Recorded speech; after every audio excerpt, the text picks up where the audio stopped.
So we'll pick up from where we left off last time. And you remember we were talking about this study from England, where one of the results was that they found that long distance running, that is marathon running, can actually improve patients who have osteoarthritis, which was a big surprise to me when I read this paper.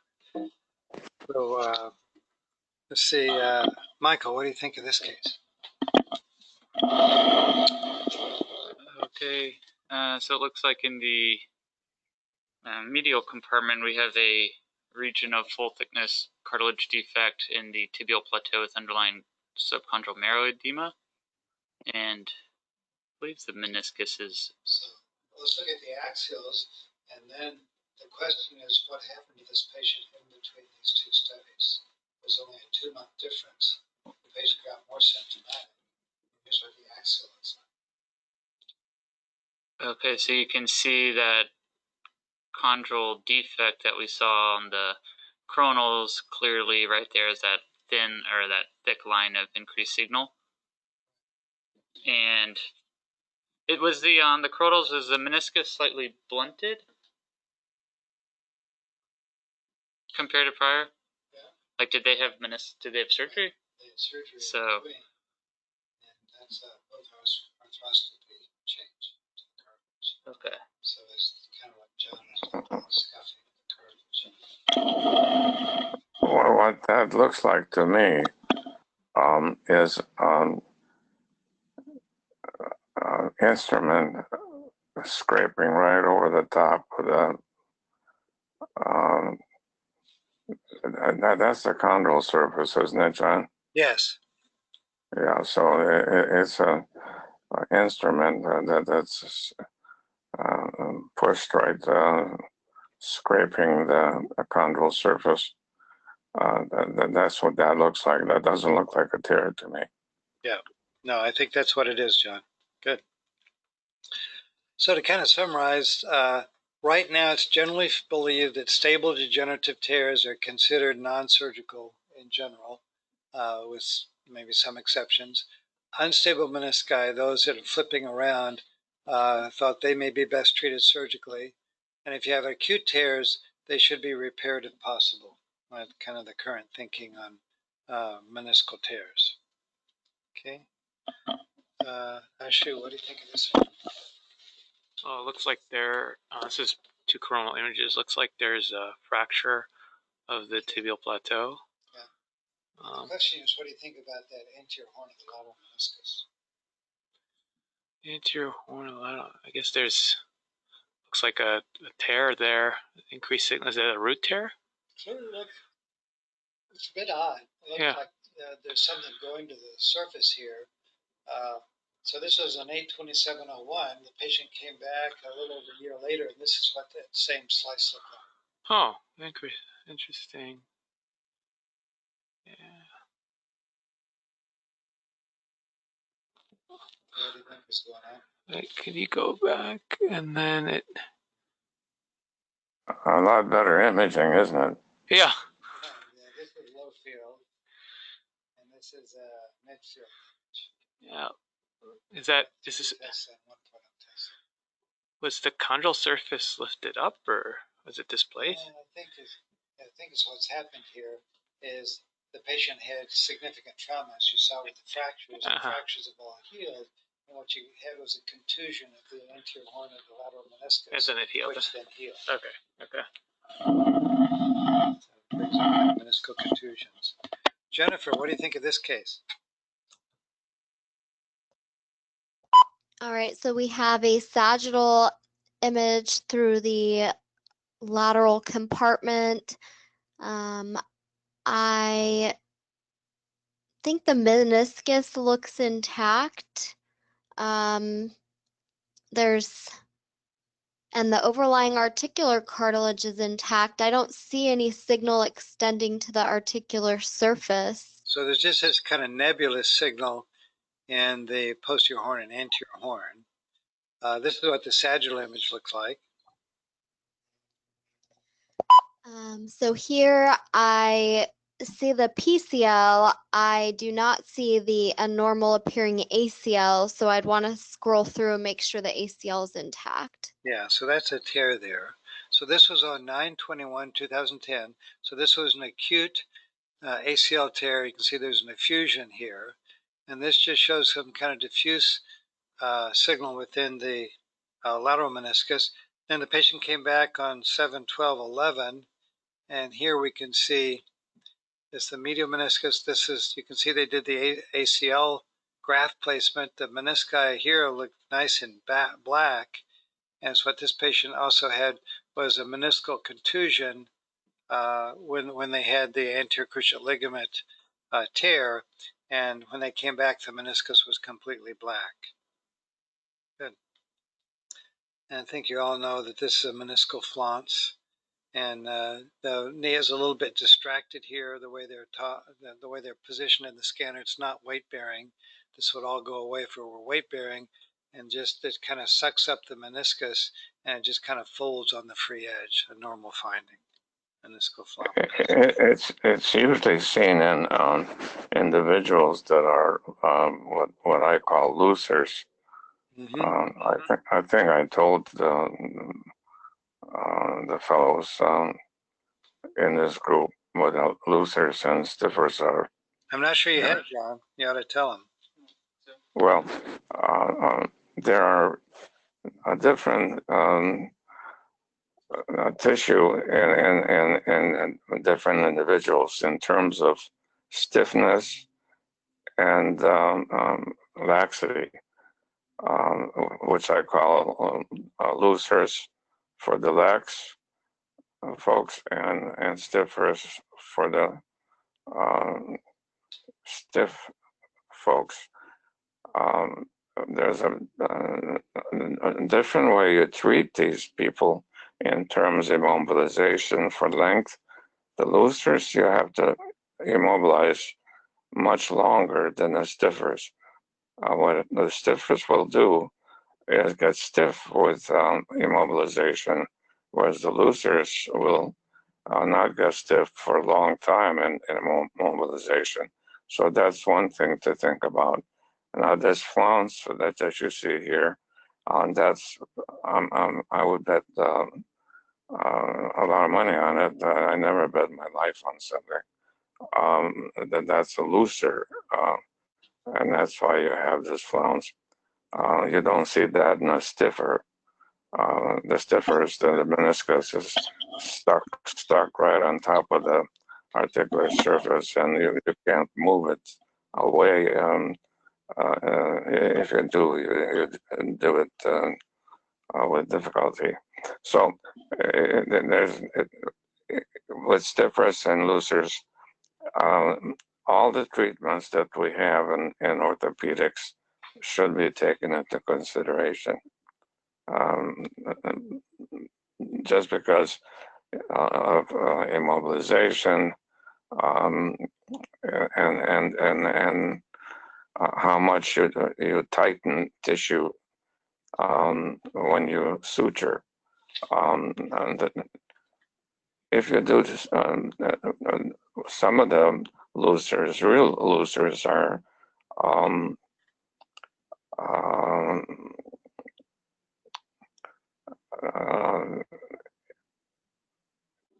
Ehlers-Danlos syndrome. That's the worst.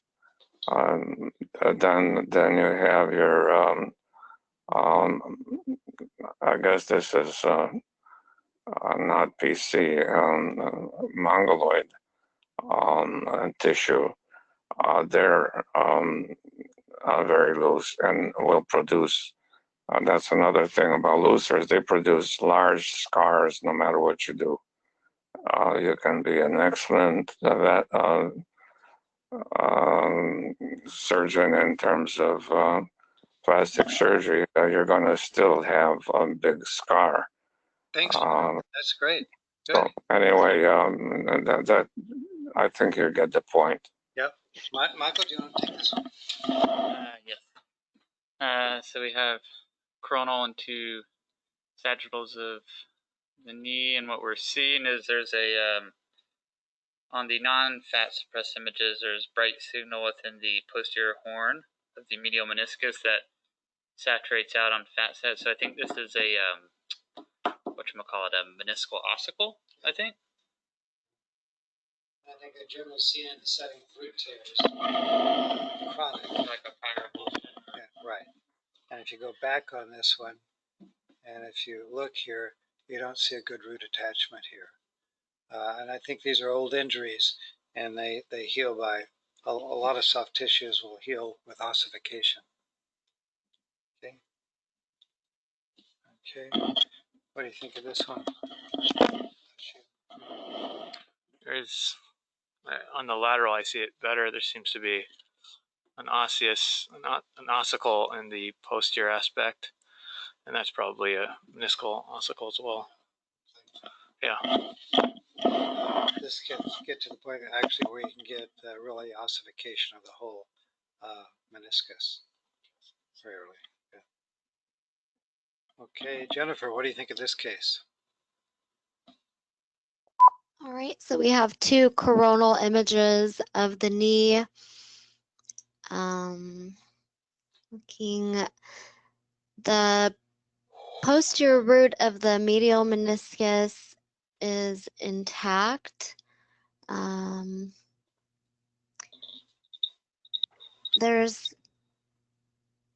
not sure if those are some small perimeniscal cysts there along the posterior horn.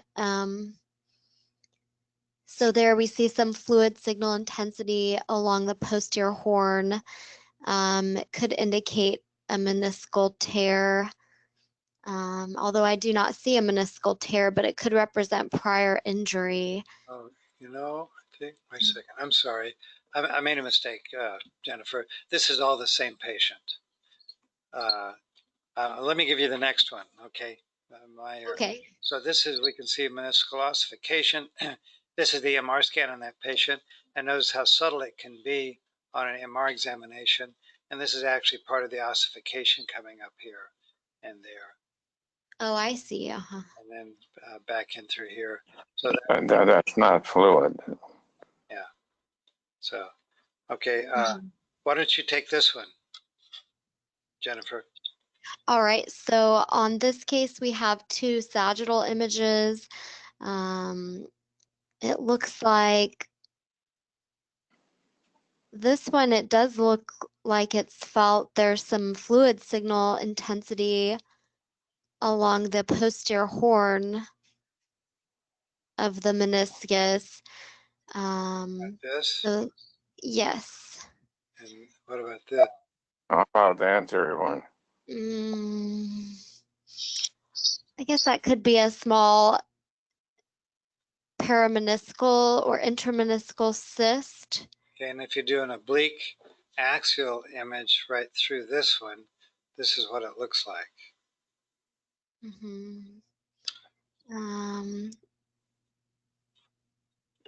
I would want to see if it saturates out, if it is in fact ossific, or if it's following fluid signal. It saturates out if you do fat saturation, and this is Meniscal Ossicle, the anterior horn, which are very rare. I think this is the only one I've ever seen. You don't. If you want to compare fluid to this structure, which is bone, look on the left sagittal superior aspect posterior to the meniscus. That's a real fluid.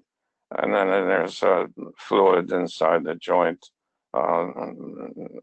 anteriorly also. So if you compare the intensity of light on these areas, they certainly don't look like the meniscal structure. The meniscal structure looks like the bone of the femur and tibia, doesn't it? So you can be pretty sure that that's not fluid. Good job, thank you. This was a child who had knee pain. I almost said that as well as you did, John. Almost. Okay, so we have a sagittal image through I believe this is the medial compartment. And I don't know if it shows a scan, but it looks like there's slightly more high signal in the posterior horn and possibly, like, is there a little defect on the inferior portion of the posterior, like that little? Does it Yeah, this meniscus is normal. Just normal for a kid. Okay. Just remember, young children have a vascularized meniscus, so you can have a lot of signal intensity within the meniscus, and it's not abnormal. Just, okay. Ashu? All right, multiple sagittal and the coronal image of the knee through the lateral meniscus. Right knee pain for 1 month. Looking here, honestly, I don't really. Oh, is there some increased signal of the body? Lateral meniscus right there. Yeah. A little fusion. Yeah. And the posterior horn as well. And now we're going to the root of the medial meniscus, and it looks like there's some increased signal at the anterior root, or the posterior root, sorry.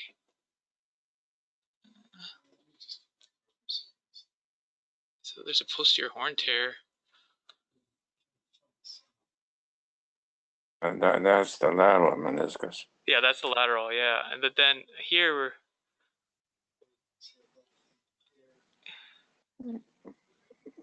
okay, so is that a flap? Lateral menisci also have root tears. Yeah. That's right. Absolutely they do. So this is what the arthroscopy showed. Okay. So this is the meniscus. And that's a tear. This other structure here above the meniscus. Which is that's a flap. And that's what they removed. Okay. And this is an abnormal band that can be associated with the lateral meniscus. These are very rare. Okay. But it's a congenital variant. And yes, they can be. You can get locking from them, and it's often loose. And so what you do is basically have almost like a second meniscus above the horn there.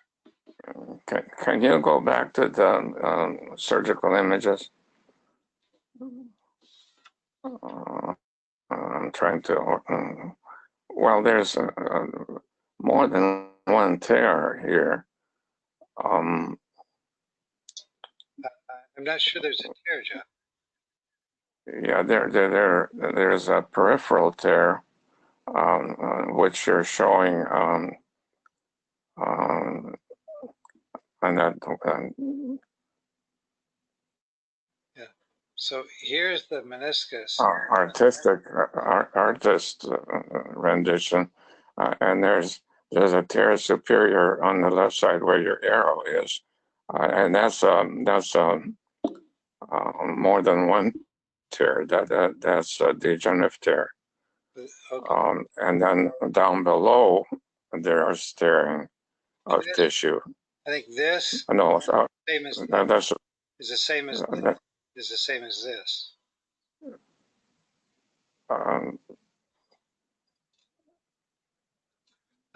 This is a separate structure along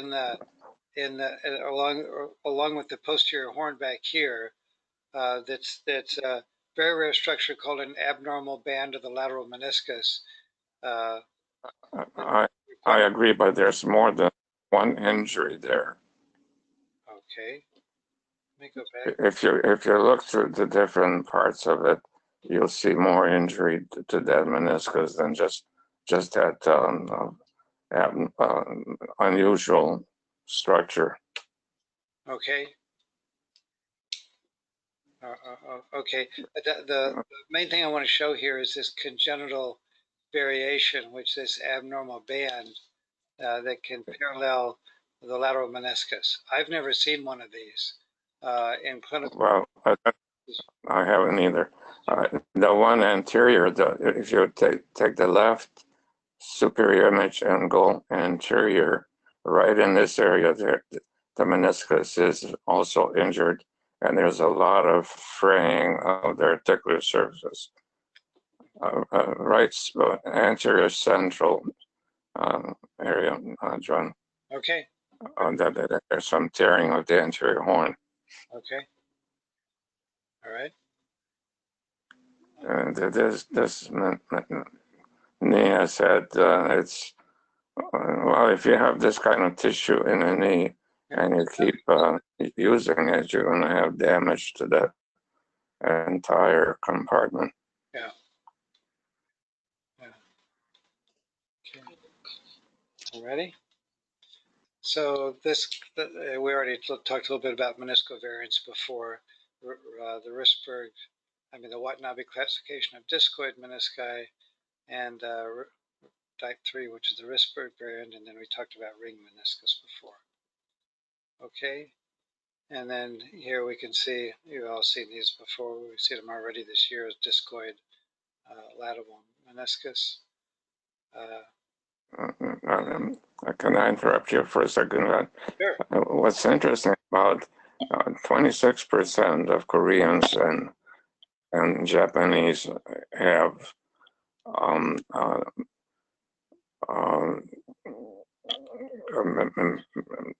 menisci that on the lateral side that Or discoid.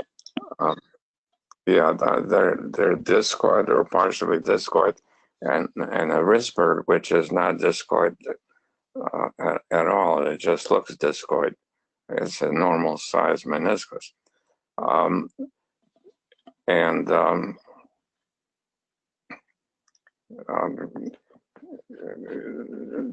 so you see the word Watanabe. There are probably about 10 Watanabes. The first one was the guy that discovered the arthroscope, and also the endoscope. I don't know whether you folks knew that or not, but it was the Japanese that came up with this stuff. Right. And it goes to show you where the necessity is. When 26% of the population has discoid menisci, you're going to have a lot of effort in that area. Right. Good.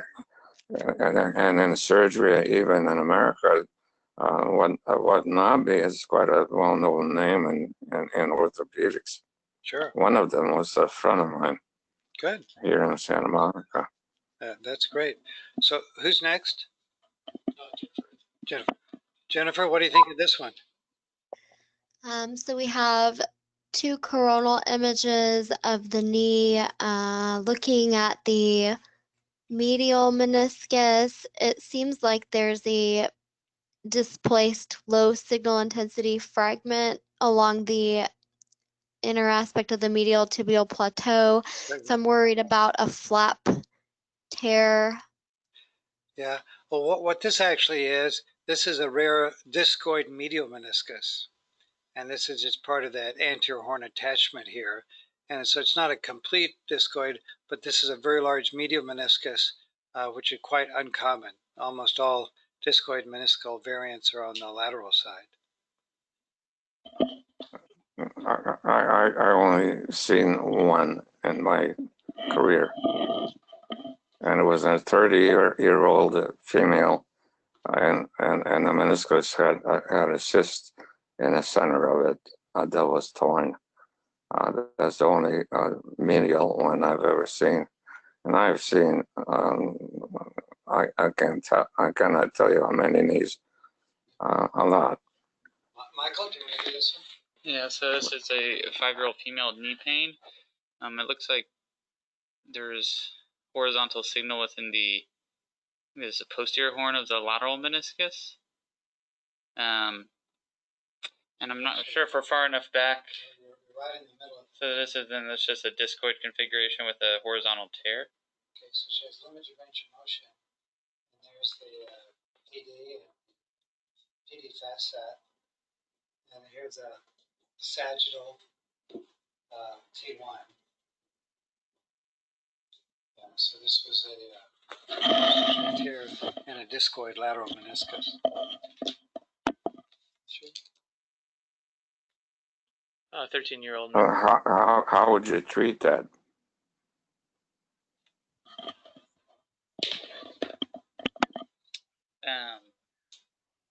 The discoid meniscus with interstitial tearing.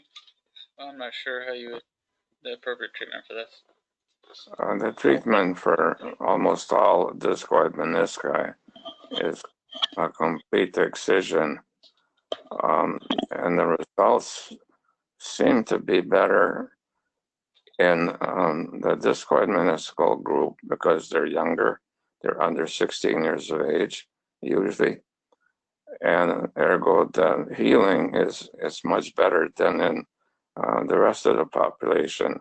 So the discoid, the normal, well, not normal, but torn meniscus, that normal size that's removed, the results are poorer than the results of a discoid meniscus that's removed completely, which is, I found that kind of interesting. And that's something new for me since last night. Good. Thanks, John. So this is a 13-year-old male with knee pain. We got a sagittal and coronal image. There's increased signal within the body of the lateral meniscus, and there's some maybe a perimeniscal cyst there. Intrasubstance tear. Jennifer? 28-year-old with pain for 4 weeks when walking. There's some oblique near horizontal signal there along the inner third of the posterior horn of the lateral meniscus. Here we can see abnormal signal extending into the meniscal root. So I'd want to look and make sure that's not torn. Yeah. So this was a torn discoid lateral meniscus. Michael? Okay, so it appears similar to the other ones. There's on the mid portion of coronal of the knee, so there's a discoid meniscus with linear signal, like horizontal signal with a perimeniscal cyst. So tear with perimeniscal cyst of the discoid. Here again, you take the whole thing out. Saucerization is done, but you do that in an older group. You do that mostly in folks above 16 years of age. This is what Campbell's proposes, this kind of surgery. I frankly don't completely agree with him. My studies, saucerization was the best result, not complete discoid meniscal removal.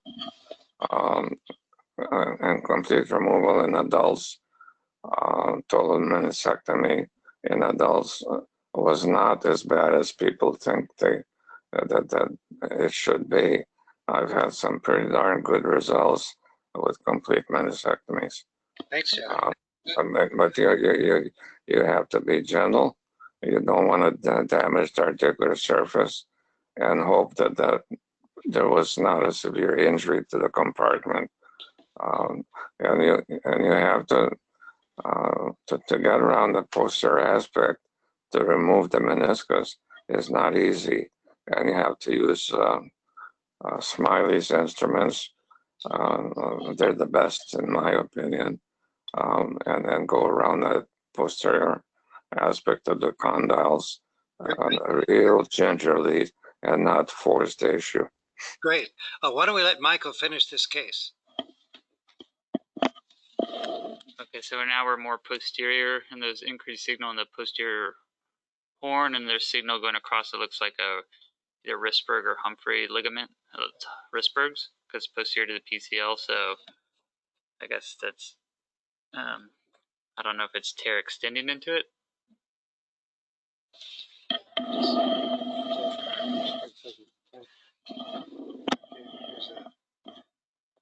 here's a lateral discoid of 718.08. And here's 630.09. It looks like there's definitely increased signal along that anterior horn. That's increased from prior. And just looking at the coronals, there's some blunting too, I think. Here's what that looks like before. Yeah. And now look what this anterior horn looks like. Yeah. The posterior horn is very Small. Yeah. I don't know if they did a partial meniscectomy. And this is a torn discoid. Okay. With a flap. Flap. Okay. It's really kind of an anterior bucket handle tear of a discoid meniscus. Right? Jennifer, what do you think of this one? So 6-year-old with knee pain after a fall. This is midline, and there's enlarged, looks like lateral discoid meniscus. Yeah, we may be a little anterior, but this says midline, so yeah, you're right. If we go posteriorly, this is what it looks like. All right, so here we see absence of the normal posterior root attachment, so it's probably a discoid meniscus with a tear. Yeah, and notice there's also a bone injury here. Here, John? Could that be a Wrisberg?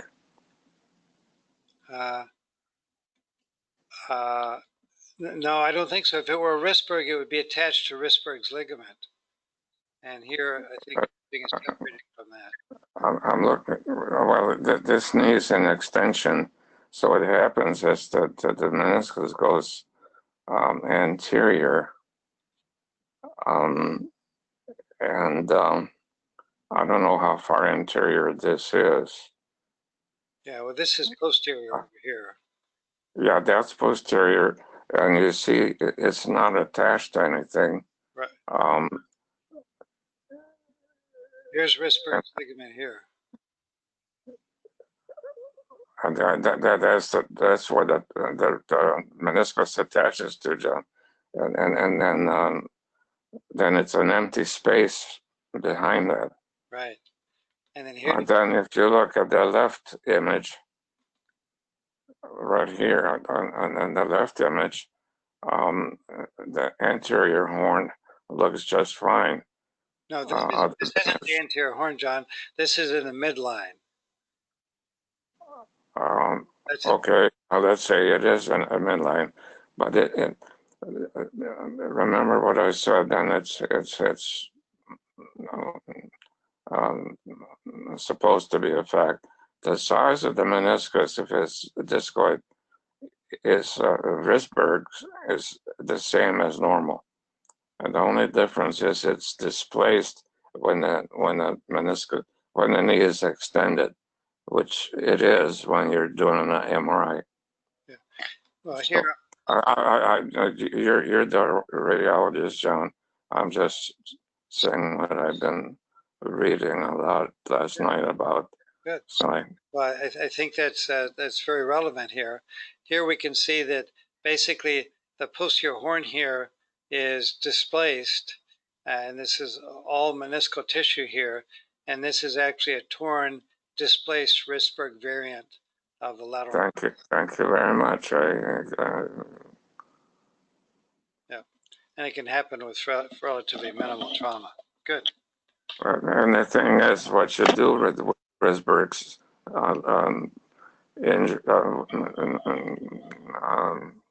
meniscus is remove it.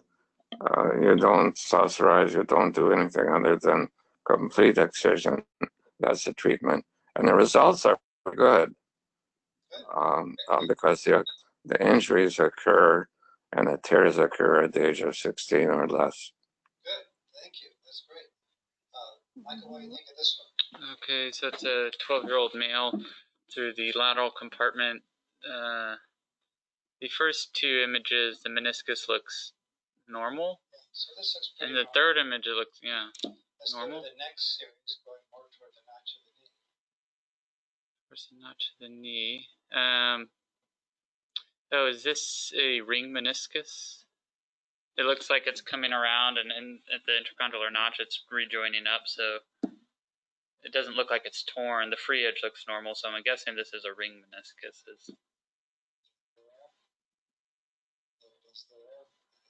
Nice sharp edges.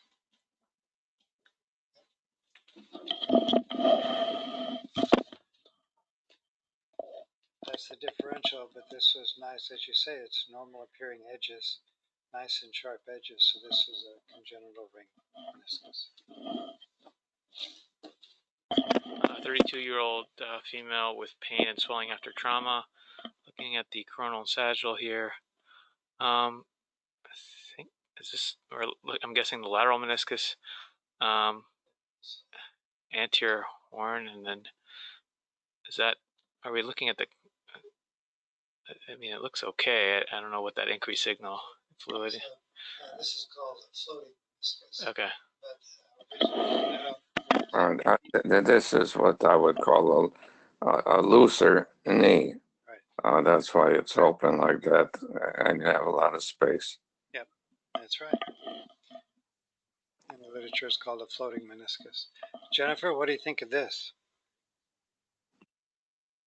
So I see peripheral vertical increased signal intensity along the posterior horn. So I think it looks like a peripheral longitudinal tear. Yeah, what's this?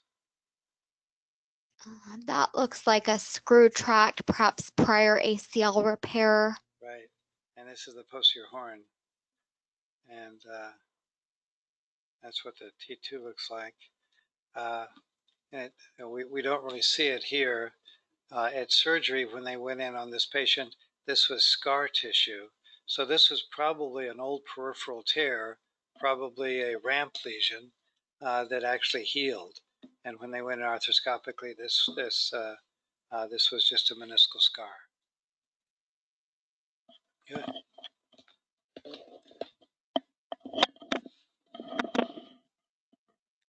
Okay, so 45 male with right knee pain for 5 months, abnormal gait, full range of motion, and feels pain with flexion greater than 90 degrees and stretched out. Okay. So top images, we have, we're going through the medial compartment.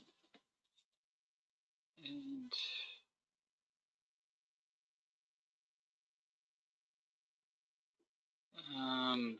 Show you some more.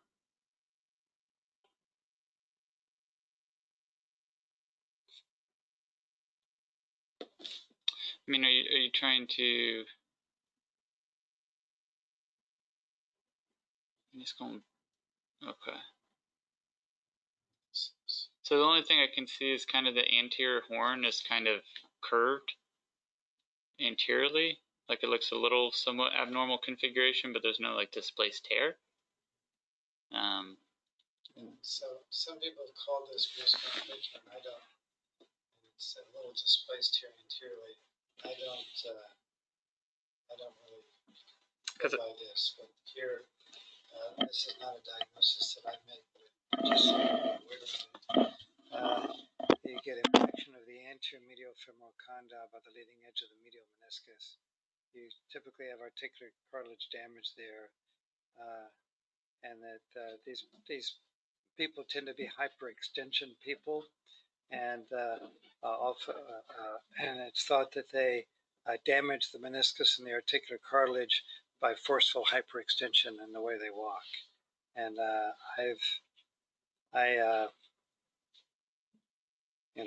I'm not sure this is a real syndrome, but there's some people who believe in it. What does the posterior ligament look like?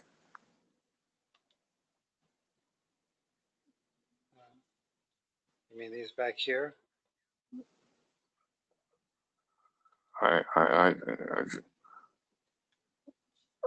It looked to me like it was a bit loose in terms of the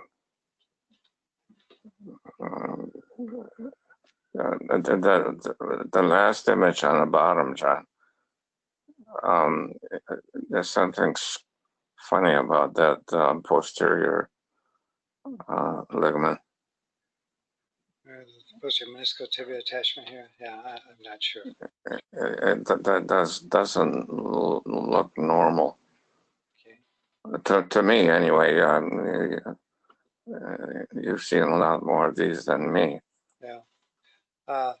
Well, I think the main thing is just some people believe that when you see a little bit of anterior displacement of the anterior horn of the medial meniscus like this, that it can be symptomatic in a syndrome of meniscal impingement, where the medial meniscus really kind of subluxates a little bit anteriorly. But I've not really heard about that clinically, and I've never heard it described in any of the clinical cases we've seen around here. So I'm just aware of it.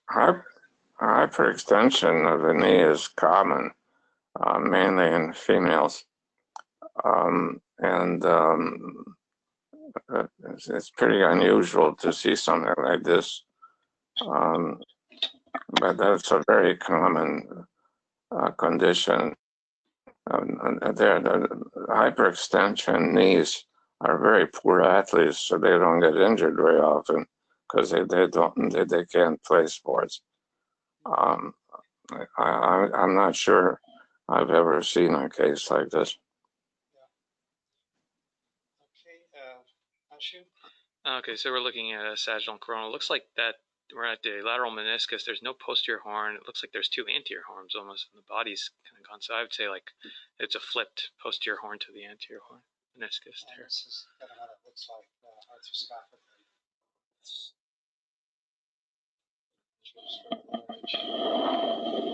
And there's it. And so this is what they had. So this was flipped. They did a partial meniscectomy, and then they tried to take it back. And I'm sorry, I think they tried to repair the meniscus, and then here it looks like they put in they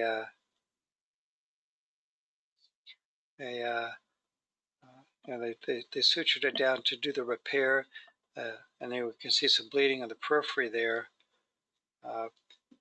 But they put in a collagen implant to help stabilize the meniscus, and I think no, I don't see it here. I think that's what they're putting in here, and then this is this was in 7/13/09 after the surgery with the collagen meniscal implant. This was 7/16/09, and actually the meniscus looks virtually normal on an MR examination. So this was a repair, and they put in a collagen meniscal implant. I don't think they do this much anymore because these implants tended to disintegrate over time. So I haven't seen a recent meniscal implant in quite a while. Here's just kind of a diagram. If you have a defect in the meniscus, in order to try to get it to be more normal, you can put in a suture in a collagen implant. But again, I haven't seen those recently. But and the ones that I did see, I could virtually never see them on MR. It really looked like normal menisci. Menisci regenerate and continue to produce normal tissue, cell division, and there's nutrition going into the meniscus. You take a collagen implant, they just degenerate with time. This won't last long because there's so much pressure when you stand and run and walk, etc. These implants, in my experience, that I've never done one, but what I've seen, this is a very poor technology. Okay. So let's talk a little bit about MR evaluation of meniscal transplants. So in young people who have severe injury to a meniscus that can't be repaired, then one of the options is meniscal transplants. And there have been a number of studies now that show that in athletes, you get better return to play and more long-term freedom from degenerative disease if you do a meniscal transplant than if you just do a total meniscectomy, typically in the late teens or early 20s. So what we kind of look for when these are done is we look for the location of the implant itself. One of the problems is that the implant can be too large or too small. It can be placed in the wrong position, so we'd like to look at that. And we typically do an MR scan the day after the surgery just to make sure that it's in properly. We look for signal intensity within the transplant because it can tear, it can degenerate just like regular menisci can do. We look for fragmentation. We look for articular cartilage changes and bony changes. So first, peripheral displacements. This was an article from Arthritis and Rheumatism, which just talked about extrusion of the menisci and kind of how to grade it and how to measure for it. So we certainly look for extrusion both on the body as well as the anterior and posterior horns with meniscal transplants. Now, when you put in a meniscal transplant, there are a number of different ways to do it, and different surgeons basically do different ways. On the medial side, typically, you'll have tunnels that will be drilled through the bone. They go to the posterior meniscotibial attachment, to the anterior meniscotibial attachment, and then you take the graft and there are several ways you can have the graft. One is without bony attachments, or one is with. Many people like to have them take the bone at the anterior, at the meniscotibial implant, so that you can insert the bone, because bone heals much better. But some of the people don't take the bone with it. And then to stabilize it, you can suture around the periphery. What Stone has found is that if sutures alone aren't really quite enough, he does a third tunnel to the posterior medial or posterior lateral corners where he can tack it down there as well to try to help stabilize it. And then you can tie off the ends. On the medial side. On the lateral side, what a lot of people like to do is the graft itself comes attached to the donor's bone bridge right through here. And what you do is you put in a trough here, and then you insert the bone from the donor into the bone of the recipient, and then you get better bone-to-bone healing. Then the meniscus is attached by its native attachments to the bone here, and it's less likely to be displaced. And then you can suture laterally. And many people, again, like to put in a third suture, bone tunnel out here to help stabilize the posterior lateral horn. So, so this is without bones, where you just suture the meniscus, typically the medial meniscus, in through tunnels on the medial side. Here's with bone plugs, where you can take the donor, drill holes into the recipient, and then take the bone from the donor and put it in the holes for the recipient, and then tie those in place, and then you can get bone-to-bone healing, which also often occurs much better than soft tissue to bone healing. So here we can see this is a lateral meniscus. In this case, we can see the tunnels here for attachment of the anterior and posterior horns. And here we can see the tunnels. Here's the graft body. I see a nice sharp appearance. And here's the anterior attachment. This is one without a bone trough or bone bridge. And then here are two tunnels posteriorly to stabilize the posterior lateral corner and the meniscotibial attachment. And this one is placed very well. So we can see that this really looks like it's placed where a native would be placed. There's no extrusion of the body, and the anterior and posterior horns are not extruded, and this is a proper size and proper positioning.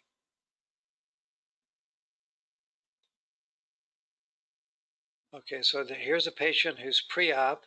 We can see that the medial meniscus is pretty much degenerated and gone in this particular patient. The posterior horn and the body is gone, which we can see there. And this is after. This is one day after surgery. Here we can see the tunnels to fixate the posterior and anterior horns. This is on the medial side, and we can see now the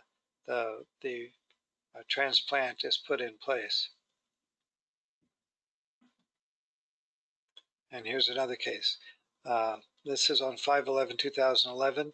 Now, what a lot of people will do now is, if there is a residual of the posterior horn from the native meniscus, what they'll do is leave the posterior horn posteriorly here, and they'll put the graft in front of it to help stabilize the graft, because one of the common problems that people have with meniscal transplants is that the transplant will become floppy and it will extrude from the joint and no longer function as a good meniscus.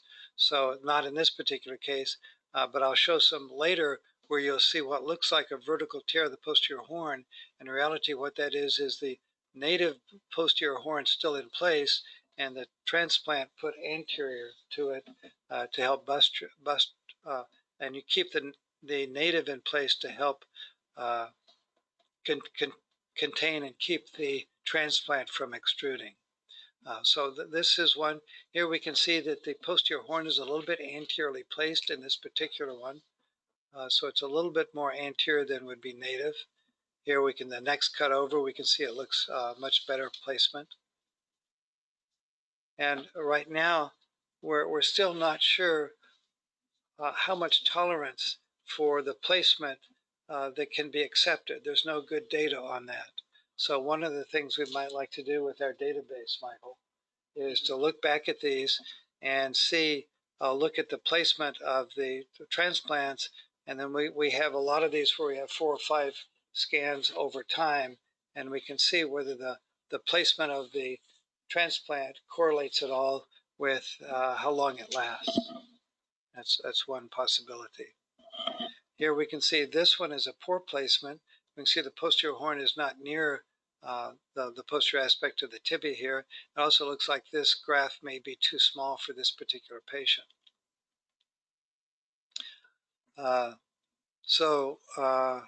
Dr. Stone typically has instead of a keyhole, a trough here. Another technique to use is that in order to get this to stabilize, you drill a hole through the posteriorly through the lateral tibial plateau with a little keyhole here, and then you shape the donor and then you slide it in so that the bone keeps it stabilized. But that's difficult. So this isn't actually a true keyhole. This is really more of a trough where the bone sits in here. This is right after the transplant, and this is the transplant, and it's very edematous at this particular time. Over time, the edema will go away. The bone will heal to bone, and this will look more like a scar. And this is what the can you go to the back to the pictures, John, right here. It looks to me like is the meniscus supposed to flip around? This looks like it won't work the way this is. Well, this is just an artist diagram. Yeah, what I don't understand is how does that go? The artist has lifted the meniscus up just to show us what the bone looks like. I understand that. So what happens is what we're looking at on the where that suture is, the meniscus will be flipped over, and this will slide into the keyhole. Right. Yeah. This bone will slide right into here. The meniscus will sit over here. I got that now. I think the artist could have done a little different, but that's okay. Thank you. Good.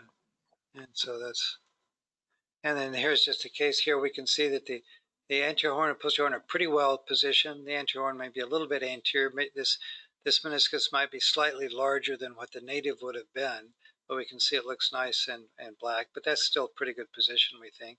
There's a placement.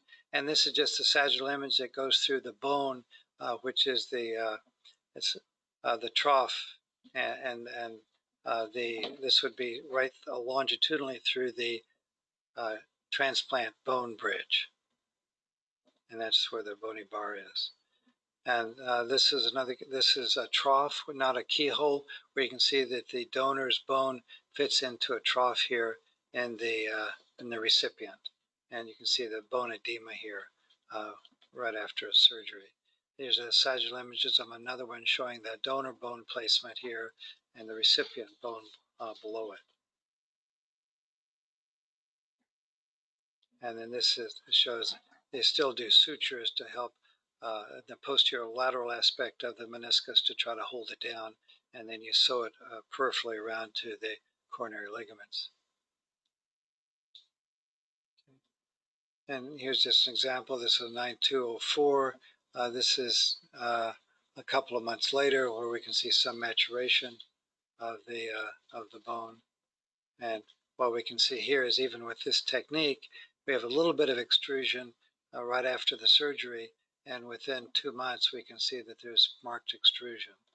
So a lot of the technology now is to try to keep this from happening, though studies in Europe have shown that the long-term prognosis in these patients is not changed between whether it's extruded or not, but if it's extruded, it doesn't tear. Whereas if it does, if it does not extrude, then there's a much higher rate of tear of the meniscus. So some people aren't so concerned about extrusion, but the bottom line is, if you believe in the physiology, the whole reason you're putting in a transplant meniscus is so that the physiology of the meniscus will function to preserve the knee. And if the meniscus is extruded, you've gone through a surgical procedure for no reason. It's the same as if you have a total meniscectomy. So there's still a lot of debate in this field. So this is graft subluxation. So maybe we should stop here, and we'll continue to talk about meniscal transplant. Okay. Any questions? Thanks. Have a good evening, guys. Thanks, John. Take care. Thank you. Thank you.